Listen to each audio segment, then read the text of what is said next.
सोना निकालने वाली जादुई एटीएम मशीन। संतोष एक गरीब किसान होता है जो अपनी माँ गायत्री, बीवी बिंदिया और बहन राधा के साथ रहता है। राधा की उम्र अब ब्याह करने लायक हो चुकी थी, इसलिए संतोष अब जी तोड़ मेहनत करके उसके ब्याह के लिए पैसा इकट्ठा कर रहा होता है। लेकिन संतोष को एक और चिंता सताती है और वो होती है बल्लू सेठ की। भाग्यवान, बल्लू सेठ किसी भी वक्त आते ही होंगे। आज मेरी मोहलत का समय खत्म होने वाला है और मैंने अब तक उन्हें पैसे नहीं लौटाए हैं। जी अब हम क्या करेंगे? हे खाटू महाराज, न जाने क्या होगा आज। संतोष और बिंदिया आपस में बतिया ही रहे होते हैं, तब उनके दरवाजे पर खटखट होती है।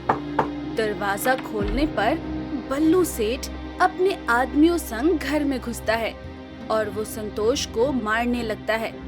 दर्द से कहराते हुए संतोष चिल्लाता है, आह, आह, आह, मुझे दर्द हो रहा है बल्लू सेठ, मत मारिए।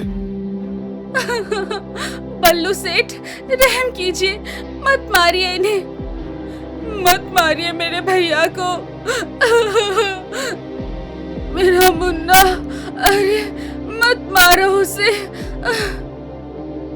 बल्लू सेठ रुक जाता है और वो संतोष को गुस्से से कहता है, क्यों बे कमीने, तेरी 13वीं पर देगा क्या मुझे मेरे पैसे? मैं जानता हूँ तू अब भी कोई बहाना बना देगा, लेकिन आज ऐसा नहीं होगा। ए लड़के, इसके घर में जितना भी गहना है और पैसा है सब जमा कर लो। नहीं नहीं बल्लू सेठ, ऐसा मत कीजिए।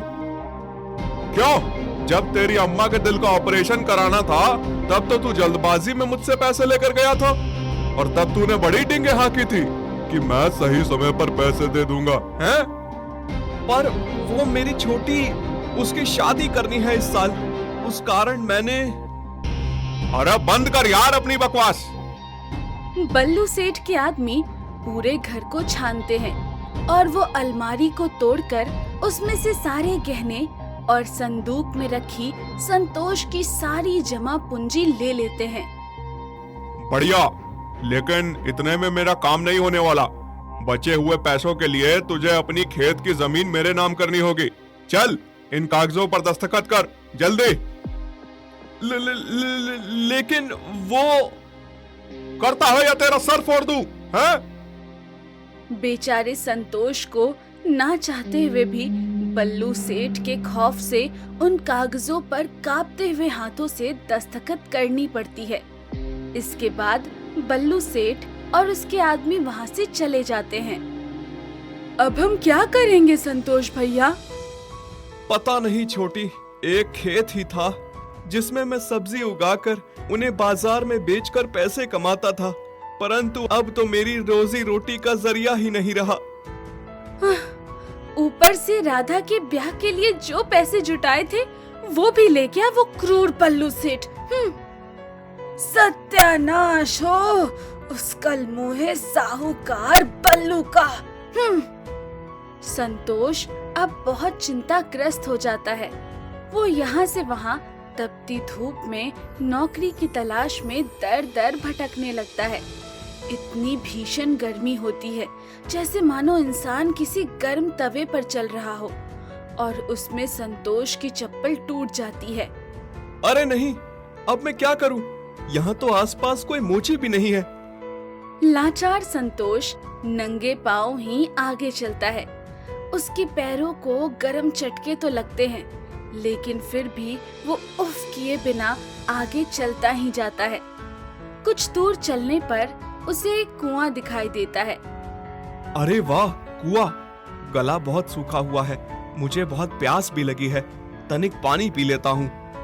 संतोष उस कुएं में से पानी पीने जाता है। तभी उसे उस कुएं में एक गाय दिखाई देती है जो मुसीबत में फंसी सी होती है। ये क्या? ये गाय इस कुएं में? लगता है ये गलती से इस कुएं में गिर गई होगी। मुझे इस बेचारी बेजुबान की मदद करनी चाहिए। संतोष अपने घर जाकर रस्सी लाता है और वो रस्सी से गाय को कुएं से बाहर निकालता है और कुएं से निकलने के बाद वो गाय एक परी में बदल जाती है। उस परी को देख संतोष की आंखें फटी की फटी रह जाती है। एक परी? हाँ, मैं हूँ नैना परी। मैं परी लोक की राजकुमारी हूँ। दरअसल एक दुष्ट जादूगर ने मुझ संग जबरदस्ती विवाह करना चाहा और जब मैंने इनकार कर दिया तभी उसने मुझे अपने जादू से एक गाय बना दिया और इस कुएं में ढकेल दिया। मैं गाय बनकर अपनी शक्तियों का कोई इस्तेमाल कर नहीं पा रही थी। धन्यवाद मुझे कुएं से बाहर निकालने के लिए। जी कोई बात नहीं। मैं हमेशा तुम्हारी एहसानमंद रहूंगी। तुम्हारा नाम संतोष है और तुम बहुत ही तनावग्रस्त हो, है ना? मैं तुम्हारे दुख को भली भांति जानती हूँ। क्या? आपको ये सब कैसे पता? परी हूँ मैं और परियां मनुष्यों के मन को पढ़ सकती हैं। लेकिन तुम घबराओ मत संतोष, मैं तुम्हारी मदद करूंगी। इतना कहकर नैना परी वहाँ पर एक जादुई एटीएम मशीन प्रकट करती है जिससे सोने के सिक्के निकलते हैं। संतोष चकित हो जाता है। अरे वाह, एक सोना निकालने वाली एटीएम मशीन। हाँ, लेकिन ये कोई साधारण मशीन नहीं है। ये एक जादुई एटीएम मशीन है। तुम जब चाहो इसमें से सोना निकाल सकते हो, लेकिन याद रहे इसका उपयोग सिर्फ अच्छे काम के लिए ही करना। बुरे काम के लिए करोगे तो तुम्हें सजा मिलेगी। जी जी नैना परी, आपका खूब खूब आभार। संतोष उस जादुई एटीएम मशीन से ढेर सारा सोना निकालकर अपना एक बड़ा रेस्टोरेंट खोलता है और वो अब पूरी तरह अमीर हो जाता है। वो अपने परिवार संग एक बड़े बंगले में रहने लगता है। खाटू महाराज की जय हो। इस जादुई एटीएम मशीन के आने से हमारा जीवन ही बदल गया। मेरे मुन्ना ने गांव का सबसे पहला रेस्टोरेंट खोला है बिंदिया बहू। मैं तो बहुत खुश हूँ। और भैया तो अब गरीबों के लिए मुफ्त के अस्पताल, पाठशाला, राशन पानी की दुकानें ये सब भी खोलने वाले हैं। जिन कठिनाइयों का हमने सामना किया अब इस गांव का और कोई गरीब नहीं करेगा। मैं जादुई एटीएम मशीन की सहायता से सबका मंगल करूंगा। संतोष रेस्टोरेंट तो चला ही रहा होता है, लेकिन साथ ही वो गरीबों के लिए बहुत कुछ करता है। संतोष के रेस्टोरेंट के बगल में ही एक ढाबा होता है और वो ढाबा बल्लू सेठ का होता है। बल्लू सेठ अमीर संतोष को देखकर भौचक्का रह जाता है। अरे दादा, इस गरीब के पास अचानक से इतने सारे पैसे कहाँ से आ गए जो इसने ये रेस्टोरेंट खोल लिया, और साथ ही गांव के गरीबों के लिए भी ये बहुत कुछ कर रहा है। दाल में कुछ तो गड़बड़ है, देखना पड़ेगा। बल्लू को संतोष पर शक हो जाता है। संतोष अपनी बहन राधा की शादी करा देता है और बिंदिया और वो दोनों मियाँ बीवी साथ मिलकर रेस्टोरेंट को संभालते हैं।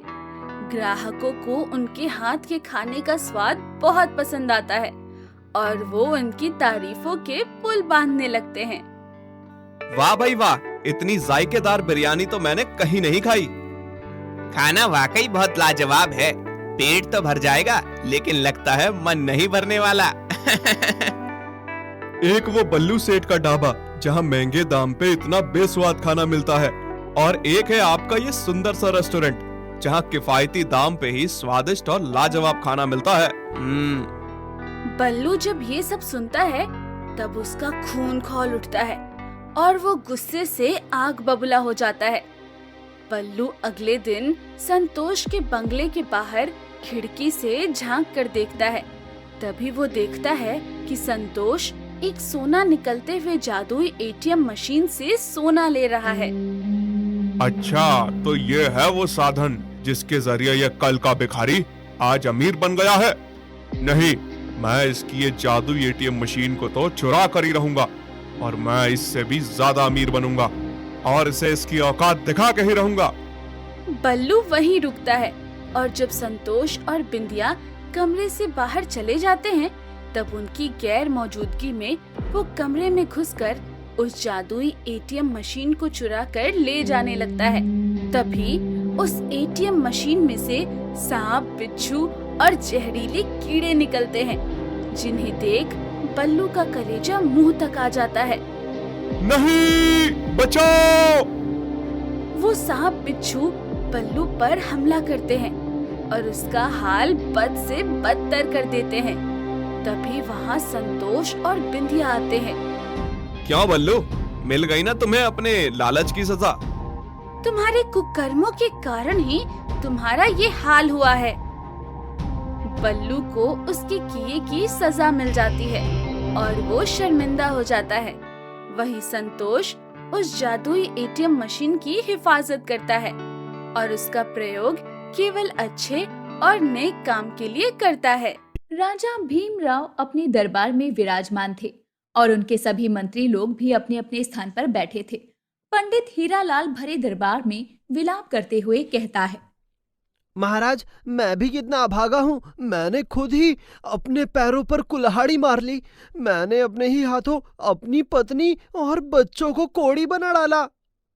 ये है लालची पंडित हीरालाल। इसकी दुख भरी कहानी की शुरुआत राजा के महल से ही होती है। बधाई हो महाराज, पुत्र ने जन्म लिया है। क्या कहा दासी? पुत्र? ये तो हमारे लिए सौभाग्य की बात है। हमारी राजगद्दी का वारिस पैदा हो गया। पुत्र जन्म के साथ ही राजा भीमराव को अपने राजकुमार के भविष्य की चिंता होने लगती है। वो अपने मंत्री बुद्धिलाल को बुलाकर कहते हैं, बुद्धिलाल, हमारे राज्य के जाने माने सभी वैद्यों और ऋषि महात्माओं को राजसभा में उपस्थित होने का संदेश भेजा जाए। जैसी आपकी इच्छा महाराज, मैं भी ये संदेश सबको पहुंचवा देता हूँ। मंत्री बुद्धिलाल ये संदेश उन सब तक पहुंचा देते हैं और उसी रोज वो सब दरबार में उपस्थित हो जाते हैं। राजा उन्हें अपने पुत्र के जन्म का समाचार सुनाते हुए कहते हैं, हे आदरणीय ऋषि महात्माओं, हमारी इच्छा है कि हमारा राजकुमार बड़ा होकर अत्यंत शक्तिशाली और पराक्रमी राजा बने, उसका भविष्य उज्जवल हो। अतः आप सबसे निवेदन है कि कोई ऐसा जादुई कलम बनाओ जिससे उसके भाग्य में जो भी लिखा जाए वो सच हो जाए। हम सब अपनी दिव्य शक्ति से ऐसा कलम बना देंगे कि आप हमारे राजकुमार के भविष्य को उज्जवल बनाने के लिए उसके भाग्य में जो भी लेख लिखेंगे वही सच हो जाएगा। कुछ दिन के बाद समस्त ऋषि, महात्मागण और वैद्य आदि एक धर्म स्थल पर एकत्रित होते हैं और अपने तंत्र मंत्र और दिव्य शक्तियों से एक जादुई कलम की रचना करते हैं। वाह, बन गई जादुई कलम। ऐसी जादुई कलम जिससे जिस भी व्यक्ति के लिए जो भाग्य लेख लिखा जाएगा वो सत्य साबित होगा। महाराज, ये जादुई कलम पाकर अत्यंत प्रसन्न होंगे और जीवन पर्यंत हम सब ऋषि महात्माओं एवं वैद्यों के आभारी होंगे और हमारे राजकुमार के भाग्य को अपनी इच्छा से संवार सकेंगे। जादुई कलम को बनाकर सभी ऋषि, महात्मा और वैद्य आदि बहुत खुश होते हैं और उस कलम के बनाने की बात को गुप्त रखने का फैसला करते हैं। आप सबसे निवेदन है कि जब तक ये जादुई कलम महाराज के हाथों में ना पहुंचे, इसके बारे में किसी को कानो कान खबर ना हो, अर्थात इसे गुप्त रखा जाए। जी महर्षि, आप सही फरमाते हैं। किंतु जैसे ही वो सभी प्रसन्नता में झूमते हुए धर्मस्थल से बाहर आते हैं, धर्मस्थल का एक ब्राह्मण पंडित हरिलाल उन्हें इतना प्रसन्न देखकर हैरान हो जाता है और वो एक महात्मा से कहता है, प्रणाम महाराज जी, आज तो आप सभी बहुत खुश दिखाई दे रहे हैं। क्या कोई बड़ा धार्मिक उत्सव होने वाला है? अरे नहीं नहीं पंडित जी, ये तो उससे भी बड़ी बात है। उससे भी बड़ी बात? फिर तो राजा के महल में कोई महाभोज होगा। नहीं नहीं, ऐसा भी कुछ नहीं है। ऐसा भी कुछ नहीं है? तो फिर आप लोग इतने खुश क्यों हो? खुशी का कोई तो कारण अवश्य होगा ना।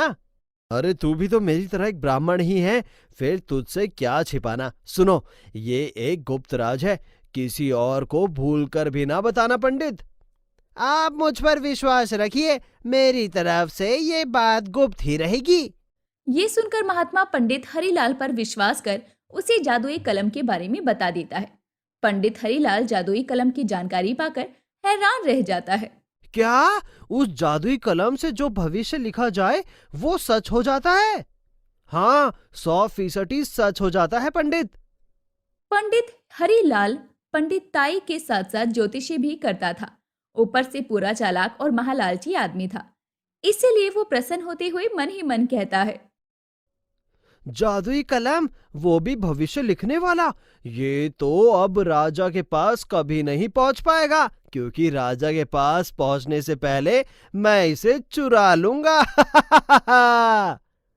उसी दिन से पंडित हरिलाल उस जादुई कलम को चुराने के उपाय ढूंढने लगता है और एक दिन उसे चुराने में सफल हो जाता है।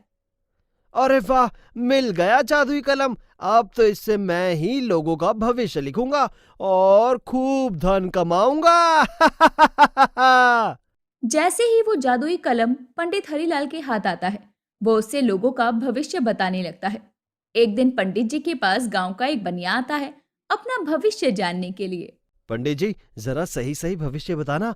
अगर भविष्यवाणी सच निकली तो मुंह मांगी दक्षिणा मिलेगी। लाला जी, क्या बताऊं, आज के दिन जरा संभाल कर रहना। आज का दिन आपके लिए अच्छा नहीं है। आप किसी गड्ढे में गिर सकते हैं। ये कहकर पंडित जादुई कलम से लिख देता है कि बनिया गड्ढे में गिर जाए, और उसका लिखा सच भी होता है। बनिया सचमुच गड्ढे में गिर जाता है। अरे पंडित हरिलाल की भविष्यवाणी तो सच निकली। मैं सचमुच गड्ढे में गिर गया। उस दिन के बाद पंडित हरिलाल जो भी भविष्य लिखता वही सच हो जाता। इसीलिए वो कुछ दिनों में प्रसिद्ध ज्योतिषी बन जाता है और उस पर धन की वर्षा होने लगती है। मगर जब राजा को इस बात की खबर लगती है तो उन्हें पंडित पर बहुत क्रोध आता है। मंत्री जी, वो जादुई कलम जरूर इस पंडित ने चुराया है। इसे गिरफ्तार करके वो कलम हासिल करो। अरे नाना महाराज, ऐसा कभी मत करना। अगर उसने आपके भविष्य में कुछ उल्टा सीधा लिख दिया तो अनर्थ हो जाएगा। हाँ, ये बात भी ठीक है। तो फिर एक काम करो, उसे कोई लालच दो और उसे मनाकर उससे वो कलम ले लो। हाँ, यही ठीक रहेगा महाराज। उस दिन के बाद राजा और उसका मंत्री बुद्धिलाल पंडित हरिलाल को तरह तरह की लालच देते हैं, मगर पंडित हरिलाल उन्हें जादुई कलम देने को तैयार नहीं था। इससे राजा बहुत परेशान हो उठते हैं। मंत्री जी, ये लालची पंडित तो जादुई कलम वापस देने को राजी ही नहीं हो रहा। अब क्या किया जाए? क्या किया जाए महाराज? धूर्त के साथ धूर्तता से काम लेना होगा। सीधी उंगली को टेढ़ा करना होगा। ठीक है, वो भी करके देख लीजिए। मंत्री बुद्धिलाल भी कम बुद्धिमान नहीं था। बुद्धिमानी और चालाकी में वो पंडित हरिलाल का भी बाप था। इसीलिए वो एक दिन भेष बदलकर पंडित के पास जाता है। पंडित जी, अगर आप मेरे दुश्मन का गलत भविष्य लिख देंगे तो समझो बोरी भरकर धन मिलेगा। बोरी भरकर धन? अरे वाह, फिर तो समझो लिख दिया गलत भविष्य। जाओ, उस दुश्मन की जन्म तिथि और जन्म कुंडली लेकर आओ। अरे लाया हूं पंडित जी, ये लो, सब लाया हूं। ये कहकर चालाक बुद्धिलाल पंडित जी की जन्म तिथि और जन्म कुंडली उसी के हाथ में थमा देता है, और पंडित जी धन के लालच में जल्दबाजी में अपना ही गलत भविष्य लिख देते हैं। इस आदमी की पत्नी और बच्चे असाध्य कोढ़ से ग्रसित हो जाएं। ये लिखते ही पंडित हरिलाल की पत्नी और बच्चे असाध्य कोढ़ से ग्रसित हो जाते हैं, और ये देखकर पंडित जी के होश उड़ जाते हैं। महाराज, काश मैं ये कलम न चुराता तो आज मेरे परिवार की ये हालत ना होती। मैं तो बर्बाद होकर रह गया। पंडित हरिलाल और उसके परिवार की हालत देखकर राजा को उस पर बहुत तरस आता है, और वो दरबार में उपस्थित ऋषि महात्माओं से अनुरोध करते हैं। हे महात्मा जन, कुछ ऐसा करो कि जादुई कलम का लिखा गलत भविष्य फिर से ठीक हो जाए, क्योंकि हम इस ब्राह्मण परिवार को बर्बाद होते नहीं देख सकते। राजा के अनुरोध पर ऋषि महात्मा यज्ञ और अनुष्ठान कर उस जादुई कलम में गलत भविष्य को सही करने की दिव्य जादू को पैदा कर देते हैं, और पंडित हरिलाल का परिवार कोढ़ मुक्त हो जाता है। पंडित जी अपने परिवार को वापस पाकर बहुत खुश होते हैं और भविष्य में लालच ना करने की कसम भी खाते हैं। कृष्ण जी की जादुई पिचकारी। ये कहानी है सीतापुर गांव की, जहां केशव अकेले ही रहता था। उसके माता पिता का देहांत हो चुका था। वो गांव वालों से ही मांग कर खाना खा लेता था। फिर गांव के कुछ अच्छे लोगों ने मिलकर उसके लिए गांव के कृष्ण मंदिर के पास एक झोपड़ी बनवा दी। केशव रोज मंदिर जाता था। फिर एक दिन मंदिर के पुजारी मंदिर में कुछ नई मूर्ति स्थापित कर रहे थे। तभी केशव उन्हें कहता है, पुजारी जी, आप ये मूर्ति कहाँ बनवाते हो? मुझे भी अपने लिए एक कृष्ण भगवान की मूर्ति लेकर आनी है। बेटा, हम तो मूर्तिकार से बनवाते हैं और अगर तुम चाहो तो तुम भी उनसे बनवा सकते हो। पर बेटा, वो बहुत दूर हैं, तो तुम एक काम कर सकते हो। तुम खुद ही कृष्ण भगवान के मंदिर से मिट्टी लेकर अपनी मूर्ति बना सकते हो। अरे वाह, आपने मुझे कितनी अच्छी सलाह दी है। मैं अब खुद ही अपने कृष्ण भगवान की मूर्ति बनाऊंगा। बस फिर क्या था, केशव मंदिर की मिट्टी से खुद ही अपने लिए कृष्ण भगवान की मूर्ति बना लेता है। मूर्ति इतनी अच्छी तो नहीं होती, पर उस मूर्ति में केशव का सच्चे मन और मेहनत साफ दिखाई देती है। फिर केशव अपनी छोटी सी झोपड़ी में कृष्ण भगवान की मूर्ति को स्थापित करता है और उनसे बातें करता है। भगवान, अब कुछ दिनों बाद होली आने वाली है। जैसे सब लोग होली के लिए इतनी तैयारियां करते हैं, मैं भी एक बार वैसे ही अच्छे से होली मनाना चाहता हूँ। और बस मुझे भी सब बच्चों की तरह माता पिता का प्यार मिल जाए। केशव अपने दिल की सारी बात कृष्ण भगवान को बताता था और दिन भर इधर उधर जाकर बच्चों के साथ खेलता था। मगर एक दिन केशव ने कृष्ण भगवान से अपने मन की बात नहीं बताई। उसी दिन केशव का दोस्त उसे बाहर खेलने के लिए लेकर गया। वो लोग खेल रहे थे, तभी कुछ अमीर बच्चे उनके पास आए और केशव और उसके दोस्तों को परेशान करने लगे।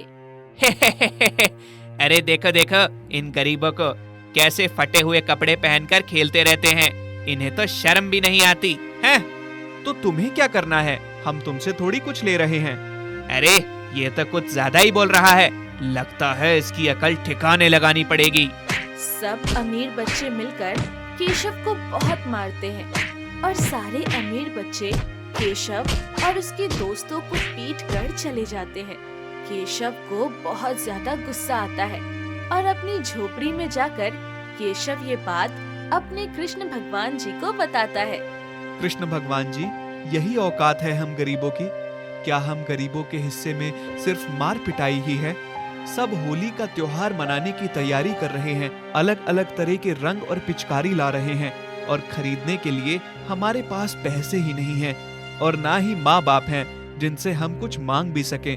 मुझे बहुत दुख होता है भगवान जी कि आपने मेरे लिए कुछ भी नहीं किया। तभी केशव को अपनी झोपड़ी के दरवाजे पर खटखटाहट की आवाज आती है। कोई उसे पुकारता है, भैया गेट खोलो, गेट खोलो भैया। अरे मुझे कौन भैया बोल रहा है? इतनी रात में आखिर कौन आ गया? चलो चलकर देखा जाए। केशव गेट खोलता है। उसके सामने एक छोटा बच्चा जिसके हाथ में सिर्फ एक पिचकारी थी, वो बोलता है, भैया ये पिचकारी ले लो, होली आ रही है और मेरी सारी पिचकारी सबने खरीद ली, बस यही बची है, आप प्लीज इस पिचकारी को ले लो। अरे भाई, तुम कैसी बात कर रहे हो? मेरा घर देखो, झोपड़ी में रहता हूँ, कहाँ से पिचकारी लूंगा? और तुम तो जबरदस्ती बेचने पर लगे हो। मैं पिचकारी नहीं ले सकता, मेरे पास पैसे नहीं हैं। कोई बात नहीं भैया, आप एक काम करो, मुझे थोड़ा सा खाना दे दो और मैं आपको पिचकारी दे दूंगा। सुबह से मैं बहुत भूखा हूँ। केशव के घर में जो कुछ भी रूखा सूखा रखा था, उसने वही बच्चे को खाने के लिए दे दिया। लो भाई, मेरे घर में तो बस यही है, इसे ही खा लो। भाई भूखे के लिए तो एक चावल का दाना भी बहुत होता है। लो अब तुम इस पिचकारी को ले लो। वैसे एक चीज जाते जाते बोलता हूँ, आप ये पिचकारी लेकर मुझे हमेशा याद रखोगे। ऐसा क्या है इस पिचकारी में? जब आप इसे इस्तेमाल करोगे खुद पता चल जाएगा। अच्छा ठीक है भाई, तुम्हारा धन्यवाद। तुम्हारी वजह से मुझे भी होली के लिए पिचकारी मिल गई। फिर बच्चा वहाँ से चला जाता है। उसके बाद केशव पिचकारी साइड में रखकर दोबारा से आंखें बंद करके अपनी पूजा में लग जाता है। भगवान जी, आज तो मेरे साथ कुछ अजीब हो रहा है। पहले मुझे अमीर बच्चे ने पीट दिया, फिर मेरे इस छोटी सी झोपड़ी में एक बच्चा पिचकारी देने आ गया। काश मेरे पास भी सबकी तरह एक बड़ा घर होता। केशव जो भी बातें कृष्ण भगवान से बोल रहा था, वो सभी सच हो रही थी। उसकी छोटी सी झोपड़ी एक बड़े घर में बदल जाती है, मगर केशव की आंखें बंद होने के कारण उसे कुछ पता नहीं चल रहा था। फिर केशव अपनी आंखें खोलता है तो देखता है उसके कृष्ण भगवान की मिट्टी की मूर्ति एक बड़ी मूर्ति में बदल गई थी। साथ ही उसकी झोपड़ी एक बड़े महल में बदल गई थी। अरे ये क्या हो गया? मैं किसके घर में आ गया? और मेरे मिट्टी के कृष्ण भगवान जी कहाँ गए? ये इतनी बड़ी मूर्ति कहाँ से आ गई? कृष्ण भगवान, क्या ये सब आपने किया है? मुझे आपकी लीला कुछ समझ नहीं आ रही। वैसे ये सब हुआ कैसे? मुझे इतनी भूख लगी है, ऊपर से ये सब चीजें हो गई। मेरा तो दिमाग ही नहीं चल रहा। ये कहते ही उसके सामने टेबल पर बहुत सारा स्वादिष्ट खाना प्रकट हो जाता है। अरे वाह, ये तो जादू हो रहा है। शायद कृष्ण भगवान ने मेरी सुन ली, उन्होंने ही ये सब किया है। तभी केशव की नजर उसकी पिचकारी पर जाती है जो बहुत चमक रही थी। केशव उसे देखकर बोलता है, लगता है ये एक जादुई पिचकारी है। ये सब इसी का कमाल है। और वो बच्चा मुझसे कह भी रहा था, जब मैं इस पिचकारी को इस्तेमाल करूंगा मुझे हमेशा वो याद आएगा। केशव अपनी जादुई पिचकारी को उठाता है और बोलता है। क्या ये सच में जादुई पिचकारी है? तभी केशव की जादुई पिचकारी बोलती है, हाँ केशव, मैं एक जादुई पिचकारी हूँ।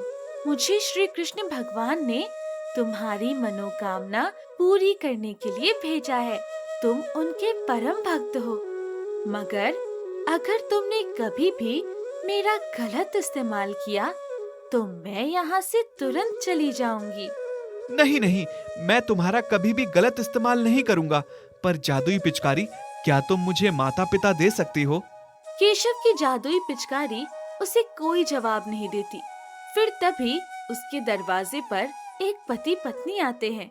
कोई है, कोई है, मेरी पत्नी बहुत बीमार हो गई है, हमारी मदद करो।